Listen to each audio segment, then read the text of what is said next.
आपले लोकप्रिय खासदार विशाल पाटील,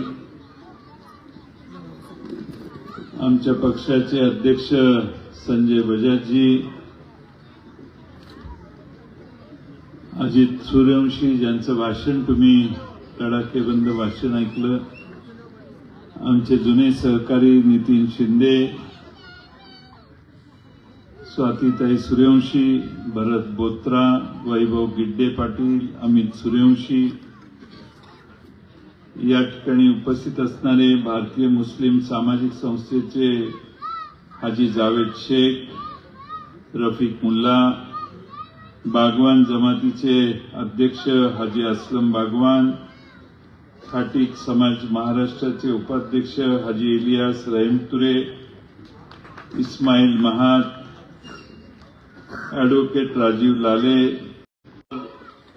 काँग्रेस पक्ष आणि राष्ट्रवादी काँग्रेस पक्षाने जे पॅनल उभं केले त्या पॅनलचे आमचे 4 उमेदवार मनोज फारणे, प्रमोद सूर्यवंशी, आमच्या भगिनी आशाताई शिंदे, सुरेखाताई थोरात, व्यासपीठावरील आणि समोरील सर्वच मान्यवर आणि बंधू भगिनी, वेळ बराच कमी आहे. 10 वाजता प्रचार संपणार आहे. मी मुद्द्यावर लवकर येतो. आपल्या भागातील सगळ्यात मोठा प्रश्न आहे तो म्हणजे 34 फुटावर पाणी, 33 फुटावर पाणी गेलं की आपली झोप उडून जाते. पाणी हळूहळू आत शिरायला लागतं. 38 फुटापर्यंत आपला सगळा भाग जलमय होतो. आता ही आजची 38 फुटापर्यंत तरी आमची मगरमच्छ कॉलनी सुरक्षित राहील आणि लोकांनाही गरज वाटली, पुढं पूर वाढतोय तर बाहेर पडायला भरपूर वेळ मिळेल. आणि म्हणून कायमचा प्रश्न आपल्या पुराच्या व्यवस्थेचा दूर झाला पाहिजे. जगात जिथं जिथं जाता आपण टेलिव्हिजनवर बघतो, इंग्लंडमध्ये टेम्स नदीच्या दोन्ही बाजूला दगडानं दोन्ही बाजूना भिंत नदीच बांधून काढले. मी एवढं बांधा म्हणत नाही, पण ज्या ज्या ठिकाणी पाणी आत शिरतं तिथं संरक्षणाची व्यवस्था जर केली तर काही फूट पाणी वाढलं तरी आपली सांगली काही प्रमाणात सुरक्षित राहील. याची व्यवस्था करण्याची गरज आहे. मी आमच्या आघाडीच्या वतीनं आपल्याला विश्वास देतो की मगरमच्छ कॉलनीचा हा जो प्रश्न आहे तो सोडवण्याचं काम आमचे 4ही उमेदवार अतिशय प्रभावीपणानं करतील. आणि मी विश्वजित कदम आणि विशाल पाटील आम्ही तिघं इथं येऊन या संबंधात पुढाकार घेऊन हा कायमचा कृष्णा नदीच्या काठात पुरामुळे निर्माण झालेला प्रश्न काही प्रमाणात सोडवण्याचं काम करू. काही प्रमाणात शब्द याच्यासाठी की उद्या 45 फुटावर भिंत बांधणं शक्य नाही, पण जे रिझनेबल पॉसिबल आहे तिथपर्यंत भिंत बांधणं आणि पाणी आत गावात येण्याची व्यवस्था थांबवणं हे प्राधान्यानं काम होणं आवश्यक आहे. आपल्याकडं ट्रक आपल्या बारामधून वाहणाऱ्या शेरीनाला अतिक्रमणाच्या विळख्यात आता अडकलाय. प्रभागातील खराब रस्ते, अपुरा पाणी पुरवठा, लोक काय प्रश्न सांगतात त्याची मी जंत्री वाचतो. असे अनेक प्रश्न आहेत की या प्रभागातील पूर्वीच्या नगरसेवकांनी काय केलं हा प्रश्न आपण सगळ्यांनी मनाला विचारला पाहिजे. आणि पावसाळा सुरू झाला की पावसानंतर पाणी थेट रस्त्यावर साचून राहतं आणि आपले हाल काय होतात हे मी वेगळं सांगण्याची गरज नाही. आणि म्हणून आपल्या या सर्व प्रश्नांचं उत्तर हुडकण्याचं काम आपण या निवडणुकीत केलं पाहिजे. 2007 साली आम्हाला थोडं बहुत काम करण्याची संधी मिळाली. त्यानंतरच्या काळातही काही प्रमाणात संध्या मिळत गेल्या. या शहराला सुशोभीकरण करण्यासाठी या शहरात निवडून गेलेल्या सत्तेत बसणाऱ्या लोकांनी काय केलं, मागची 8 वर्ष भारतीय जनता पक्षाच्या हातात हे शहर आहे. भारतीय जनता पक्षाची सत्ता 5 वर्ष होती आणि त्यानंतरचा 3 वर्षाचा प्रशासकाचा कारभार हा त्यांच्याच कारकिर्दीत झाला. आणि म्हणून आपण भारतीय जनता पक्षाला प्रश्न विचारला पाहिजे की बाबांनो 8 वर्षात तुम्ही काय केलं, एक काम सांगा म्हणायचं. आपण महावीर उद्यान आम्हीच उभं केलंय. काळ्या खाणीचं काम थोडं बहुत आता झालंय. त्यासाठी 8 कोटी रुपये मीच केंद्र सरकारच्याकडे पाठपुरावा करून आणायची व्यवस्था केलेली आहे. कुपवाडला आम्ही बरीच कामं केली आहेत, त्याचा उल्लेख करून वेळ घेत नाही. नव्या पुलाची व्यवस्था, आयर्विन पुलाच्या बाजूला जो नवा पूल बांधलाय तो मीच पुढाकार घेऊन बांधलेला आहे आणि त्याची उभारणी आता उद्घाटन दुसऱ्या लोकांनी केलं, पण त्याच्यासाठी पैसे देणं, त्याच्या नियोजन कामाचं करणं हे सगळं आम्ही आमचं सरकार असताना केलंय. अहिल्यादेवी होळकरांचं स्मारक देखील, पुतळा देखील आम्हीच या शहरात उभा करण्याचं काम केलंय. अगदी सांगलीकडून मिरजेकडे जाणारा चौपदरी रस्ता जो आज दिसतोय तो देखील पुढाकार घेऊन आम्हीच त्यावेळी सुरू केला. या शहरात पोलिसांचं पोलीस जे बसतात, डीएसपीचं कार्यालय, ते पोलीस अधीक्षकांचं कार्यालय हे मी या जिल्ह्याचा पालकमंत्री असताना उभं केलेलं आहे. स्वर्गीय पतंगराव कदम पालकमंत्री असताना कलेक्टर ऑफिस उभं केलेलं आहे. पलीकडे कोर्टाची इमारत देखील त्यांच्याच काळात उभी राहिलेली आहे. या पूर पट्ट्यातलं पुनर्वसन आता Suryavanshi plot, Magarbanch colony, Dattanagar, Kakanagar, Karnal road परिसरात नागरिकांना पूरबाधित क्षेत्र म्हणून प्रशासनानं नोटिसा द्यायला सुरुवात केली. आता सक्षम पर्याय दिल्याशिवाय लोकांना त्या ठिकाणाहून हलवणं बरोबर नाही. मला संजय बजाज यांनी सांगितलं, काही लोक येऊन भेटले आणि या सगळ्या नोटिसा थांबवण्याचं काम त्यावेळी आम्ही केलं. म्हटलं माणसांना पर्याय दाखवा आणि मग नोटिसा देऊन माणसांच्या मागे लागा, ही पद्धत बरोबर नाही. त्यावेळी सगळ्या नोटिसा थांबवण्याचं काम देखील आम्ही सगळ्यांनी केलं. मी यासाठी आपल्याला सांगतोय की आपल्याकडं कमळाच्या चिन्हावर मतं मागायला जे येतील त्यांना तुम्ही हा प्रश्न विचारला पाहिजे, बाबांनो तुम्ही ह्या शहरासाठी काय केलं. मोदी साहेब सत्तेत आले त्यावेळी म्हटले की सांगली चांगली करू, सांगली चांगली करू.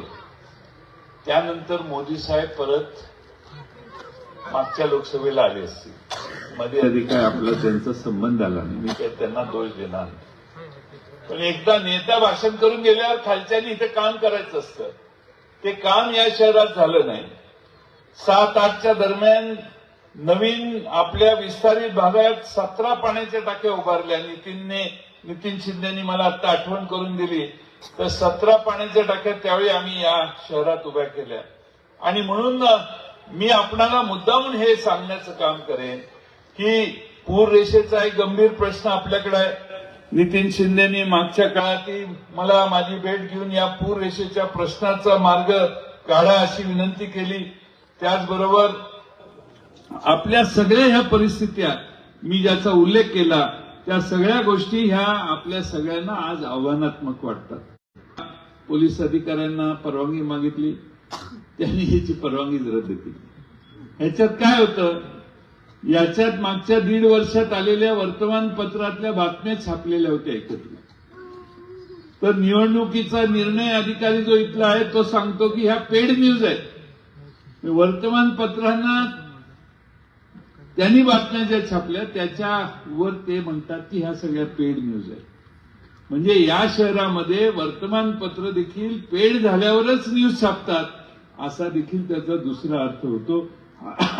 हा सांगली शहरातल्या सगळ्या जिल्ह्यातल्या सगळ्या वर्तमानपत्राचा अपमान आहे असं म्हणतोय. आम्ही आता गेलोय कोर्टात, सोमवारी काहीतरी त्याच्यावर निकाल लागेल.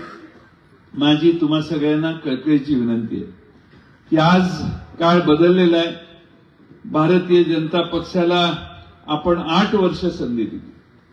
काँग्रेस आणि राष्ट्रवादीने तुमच्या समोर एक समर्थ पर्याय आणलेला आहे आणि या समर्थ पर्यायाला तुम्ही आज प्रतिसाद दिला. तर मी तुम्हाला वचन देतो की या भागातले हे सगळे प्रश्न सोडवण्यासाठी आम्ही तिघं, काँग्रेस आणि राष्ट्रवादी काँग्रेसचे प्रमुख कार्यकर्ते याच्यात पुढाकार घेऊ आणि तुम्हा सर्वांचे प्रश्न सोडवण्याचं काम करू. या ठिकाणी सुरेखा परमेश्वर मारगुडे या आमच्या भगिनी हातावर उभ्या आहेत.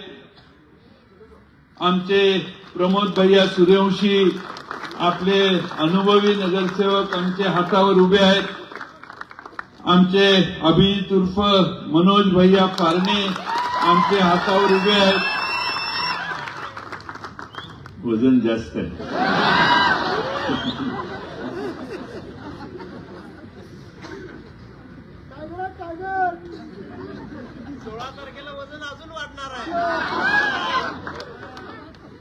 आणि आमच्या आशा नितीन शिंदे या आमच्या उभ्या आहेत. मी यांच्या आणि नितीन काकांच्या बरोबर फार वर्ष काम केले. एखाद्या कामाच्या मागं ही आमची बहीण लागली तर त्याचा पिच्छा पुरवल्याशिवाय सोडत नाही. त्यामुळे तुमच्या कामासाठी आता हे भाषण केलं ना, निवडून आल्यावर मला हे काय करायचं, तुम्ही भाषण केलंय ह्याचं काय करायचं, ह्याचं काय करणार, तुम्ही काय करू शकता, हे करावं लागेल आपल्याला. मला माणसं विचारतात, मला घरात राहून देत नाहीत माणसं. असा शो एवढा जोरात करून आम्हाला कामाला लावतील. आणि म्हणून आशाताई आमच्या या अतिशय जिद्दीच्या महिला कार्यकर्त्या आहेत. महिला कार्यकर्ती कशी असावी हे मी यांच्याकडे बघून तुम्हाला खात्री मिळते. आणि म्हणून या चौघांचा आशीर्वाद, चौघांना आशीर्वाद आपण द्यावा. आमचे विश्वजित कदम साहेब आपल्याला मार्गदर्शन करणार आहेत. मी जरा लांबडं भाषण केलं असतं, पण 10 वाजता भाषण संपणार आहे. त्यामुळं 10 मिनिटं त्यांनी भाषण करावं. मनोज जी निवडणूक व्यवस्थित सांभाळा. तुमच्या आधारावरच ही निवडणूक आहे. पाया तुम्ही आहात.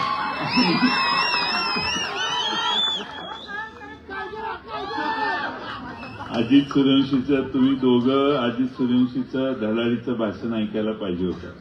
एवढं जोरात बोत्राजी, त्यामुळे यांचं भाषण ऐकून बोत्रांच्या अंगात वेगळं आलंय.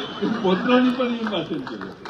त्यामुळं मी आपल्या सर्वांच्या वतीनं पुन्हा जमलं 13 तारखेपर्यंत जमलं. त्यांनी चौघांनी मला जर कुठं निमंत्रित केलं तर नक्की भेटायला येईल. पण आपल्या सर्वांना 15 तारखेला आपल्या ह्या सगळ्या प्रश्न अभिजित मनोज फारणेंच्या नावासमोर दाबल्याशिवाय मतदान पूर्ण होणार नाही. वाया जाईल मत. पण ते दाबलं, जोरात आवाज आला की समजायचं मतदान झालंय, मग बाहेर यायचं. आपल्या सर्वांना मी मनपूर्वक या निमित्तानं शेवटची आग्रहाची कळकळीची विनंती करतो. या चौघांना संधी द्या. यांचं मिश्रण हे सर्व गुणसंपन्न आहे. कुठलाही गुण नाही आमच्या 4 उमेदवारात असं नाही. त्यामुळे हे जिद्दीनं तुमची सेवा करतील. तोच आशीर्वाद तुम्ही उद्या त्यांना द्या एवढी विनंती करतो. आणि मग हे पुढे जाण्यासाठी रजा घेतो. 2 मिनिट